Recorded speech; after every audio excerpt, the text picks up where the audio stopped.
Reform's Makerfield candidate, Robert Kenyon, was interviewed by the BBC, and my God, it was a car crash. I spoke to Andy Burnham recently and scrutinised what he'd said in the past and whether he'd changed his mind about various things. So let's do the same with you. And we'll start with some policies. You have said that Russia was well within its rights to invade Crimea, part of Ukraine. That'll sound to some people, won't it, like you're sympathetic to Vladimir Putin? Absolutely not, Chris. I served in the Army Reserve since, and I'm totally against the illegal annexation of Crimea. So you changed your mind on that? Things have happened since. People change their opinions on things. And let's talk about Brexit. You said that the Leave campaign peddled nationalistic pish during the Brexit referendum. Did you back Brexit? Did you vote for Brexit? 100%, and on that, Chris, I voted for Brexit. So who was peddling nationalistic pish? I mean, some critics of your party leader, Nigel Farage, would accuse him of that. No, to be honest, I don't even know what context. I'm not sure what nationalistic pish means. If I'm well, you tell me. You wrote it. I've no recollection of saying that. You sounded sceptical about COVID vaccines and in particular boosters. In fact, you told England's chief medical officer to get lost, or you put it a bit more bluntly than that. But I think you got the jabs yourself. So is it responsible to have been saying that kind of stuff whilst you were getting the jabs yourself? Well, I want to make one thing perfectly clear. I'm not anti-vax or anti-jabs. I had my first lot of COVID jabs, but you were telling England's chief medical officer to get lost. wasn't a polite thing to say. I weren't involved in politics back then. I speak like the normal bloke does. You go in a pub, we're in a pub now, you go into the next room, speak to local people. I think you'll hear a lot worse than what I've said on Twitter. Let's do a bit of scrutiny on your character, because part of standing for an MP is people getting a sense of who you are as a candidate and as a person. You made sexual remarks about Carol Vorderman. Sorry, I have not made sexual remarks about Carol Vorderman. Somebody else did, but then I responded with a crass joke about that comment. So personally, I didn't make the comment. Carol Vorderman said what you'd said was disgusting. There's a pattern around some of the remarks you've said in the past that have sounded like they were degrading women. There might have been a few crass comments. If I'm as an elected public official, which I am now, I wouldn't make any crass comments because everything you do say is under a microscope. But comments that are made before I was involved in politics, you'll be judged in the future by what you say. Absolutely astounding. I mean, there was some genuine questions about his support for Russia's invasion of Ukraine, or Crimea at least. I mean, that's a big asterisk. Then you've got about COVID vaccines, and of course the comments about Carol Vorderman. But he basically said that, well, I can get away with saying certain things when I'm not in the public eye, but now I'm in the public eye, I can't say certain things. So he doesn't sound like he's regretful of any of his comments. He's just saying, oh, well, I just have to be more careful as someone in the public eye. I have to be more tactile, which is quite revealing because it's like he doesn't distance himself from a lot of those questions. In terms of Brexit, I mean, if you're going to say that Brexit and Nigel Farage is pushing nationalist pish and then saying, I definitely vote for Brexit, I find that hard to believe. I mean, he may still vote for Brexit, I don't know. I also want to point out, I saw it in the comments, but I was going to break this point anyway, which is that I find the defense of people like Robert Kenyon classist. Now you might think, what do I mean by that? Well, often people will defend an interview like that and say, yeah, but he's working class. He's not polished. He's not very good at interviews. He's rough around the edges. He says it himself. I'm not your typical politician. And it's like, I find that incredibly classist because it's assuming that working class people are stupid. When it comes to education, for example, there's this assumption that working class people aren't educated. When there are far right riots, right, and you've got people pissed up and acting like scumbags, right? And we'll say that they're scumbags. You get the right-wing media said, well, you're just classist.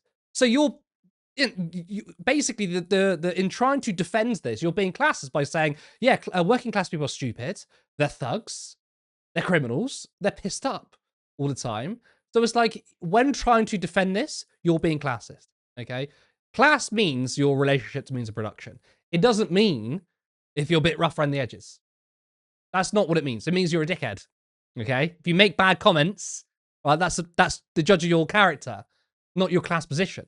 And to be honest, he's not really working class because he had a pint of water in a pub not a proper pint. Nigel Farage wouldn't have missed that trick. Now, look, that interview was genuinely painful. And it reminds me of former boxing champion and current Hull mayor for reform, Luke Campbell. And one of his first videos he put out, he was like a deer in headlights. This is the office. You know, as you can see, we're building this from the ground up, and it's my plan to be transparent with people of this region and let them know step by step exactly what we're doing.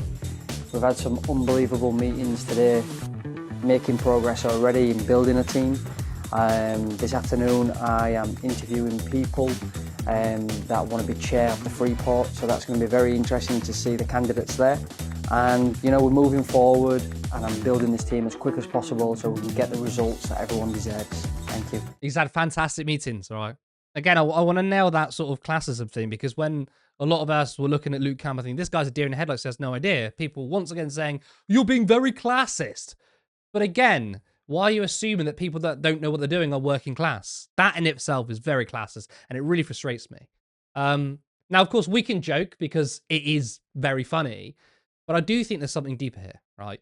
Reform is a highly ideological party. Its leadership, its backers, the machinery, that's all very ideological. However, we've seen examples of councillors who are utterly unserious and clueless. We have Kenyon, who, again, may have voted Remain. Luke Campbell, in a recent interview, sort of praised Andy Burnham, which probably would have angered Reform HQ. There are people who seemingly are apolitical and have found a home in Reform. Kevin, what do you think's going on here? Well, I mean, it's difficult to say other than the Reform Party are full of dickheads, really. Like, and I'll get into kind of more of the analysis of it in a second, but ultimately, it's bad people. Ultimately, that are being drawn into this political party. I think you make a good point about the classism involved, although I will say actually the Luke Campbell thing is probably worse, just on the basis that he had full control over the scripting and editing of that video, and he looked terrible. Whereas at least Kenyon has it was being questioned by a professional journalist who then got to edit out, whatever, and make him look maybe worse than it was or whatever, I don't know. But either way, it was an absolute car crash, because ultimately he's not actually a very good political candidate. And I think you make a good point.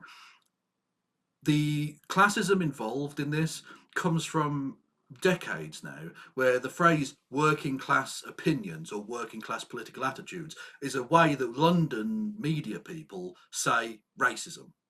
That's all they mean. When they say what working class people want, they just mean racism. Because that's all they think working class people are. It's just thick, uneducated, illiterate racists. That's exactly the reaction you got to after Brexit, of course, where working class areas of the country voted for a myriad of different reasons, not all to do with immigration or anything like that. The socio-economic betrayal of parts of the country like Sunderland and the Northern Wall and Wales and such by the Westminster elite led to them saying, well, the status quo is terrible, let's vote for literally anything else. And the status quo people went, well, clearly they must just be racists. And this is where you get to where the idea that a working class person is just excused. This is the bigotry of low expectations sort of thing, whereas there are lots of working class people who are very highly educated, very erudite, very well spoken, intelligent, thoughtful people, like, I don't know, Hannah Spencer, for instance. And you do have to be some of those things to be a mainstream national politician to some extent, although listening to Lee Anderson maybe not always in all cases. But regardless, you do have to have some of those qualities, and this man does not possess those qualities. And the bigger point I think about this is that having watched that car crash interview with Kenyon, there is literally no way any genuinely thinking, sensible, good faith actor could vote for that man.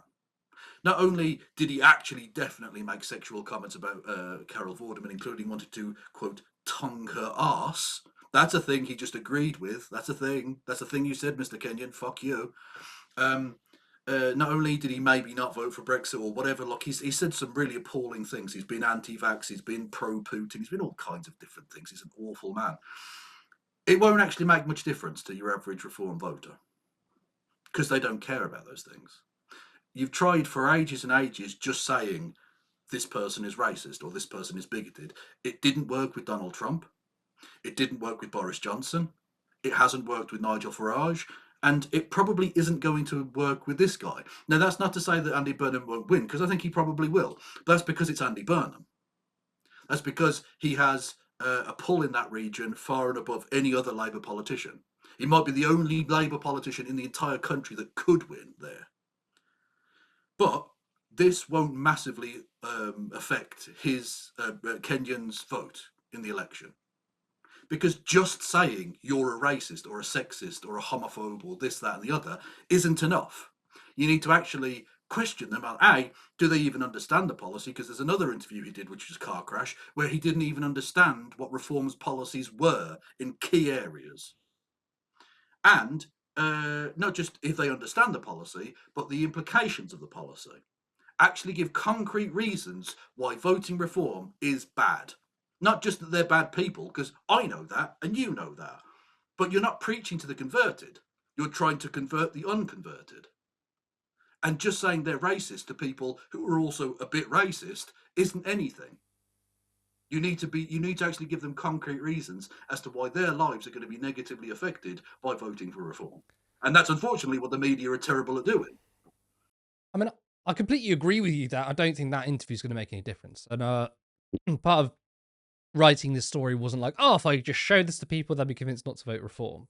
The reason why I'm showing this is because I want to investigate this potential phenomenon of apolitical people going to reform, and maybe it's a wider phenomenon of apolitical people going to the right wing, because some may say, oh, it's because of candidates aren't vetted as well under reform than maybe the Labour or the Tories, because they're well established political parties.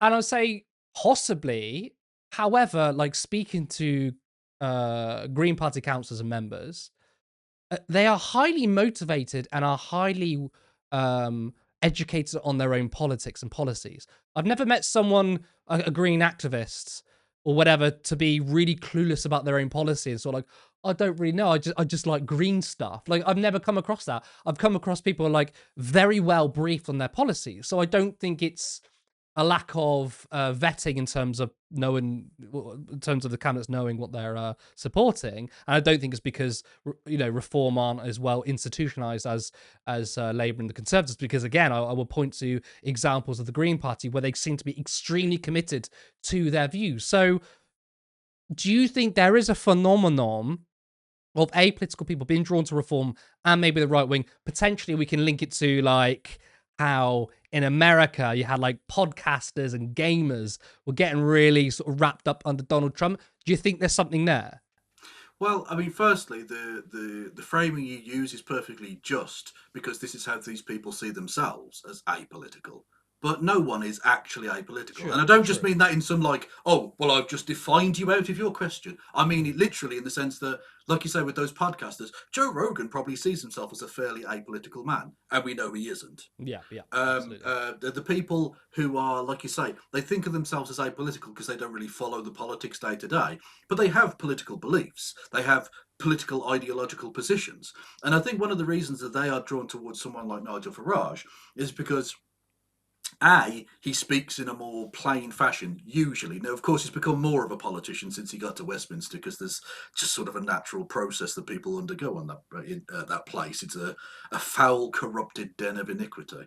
But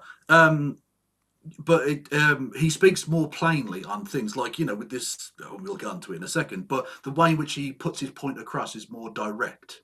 And so he connects with people. He has the name recognition of a mainstream politician, but without the baggage of being in either of the major political parties, who are despised throughout the country. If you look at the popularity of the two main parties, they are absolutely hated. There are parts of the north of England that will never vote for the Conservative Party and don't want to vote for the Labour Party either now.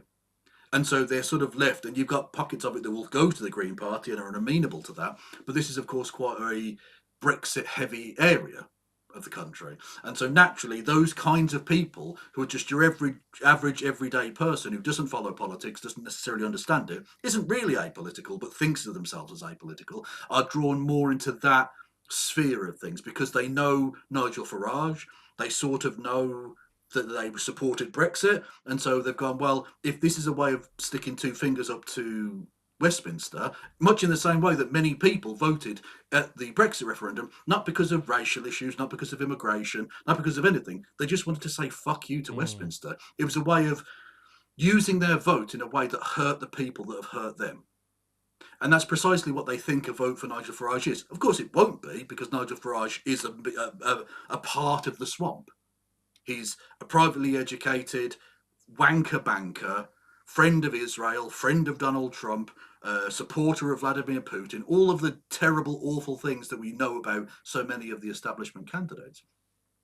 And yet he has got the sort of recognition of not being a part of that. So he's sort of in a sweet spot, at least for the time being. It will change if he ever gets into government. Although how that will quite work, given that he doesn't do the job of one MP. So you have to have meetings every single day, Nigel, and not for £5 million a pop as Prime Minister. So I'm not sure how that will actually work. But if it does, then he'll lose that kudos, I think, and you might see a sort of prepetitious, is that the right word? Precipitous drop in the reform support. But yeah, people who think of themselves as apolitical are drawn into that that sort of more reactionary side of things. And the Green Party have to find a way. I think they found a way in Zach Polanski of being able to reach a certain number. Yeah, right? left populism to get into certain areas. But there is clearly still room to grow and room to manoeuvre in that.